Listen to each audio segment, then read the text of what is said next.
स्तु गौर्यै देव्यै नमो नमः।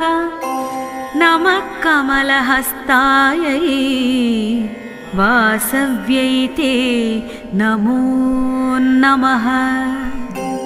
चतुर्भुजायै शर्वाण्यै शुकपाण्यै नमो नमः।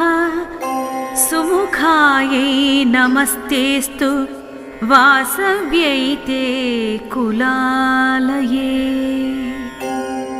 कमलायै नमस्तेस्तु विष्णुनेत्रकुलालये।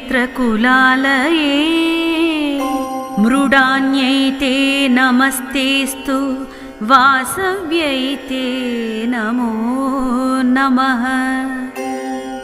समशीतलपादायै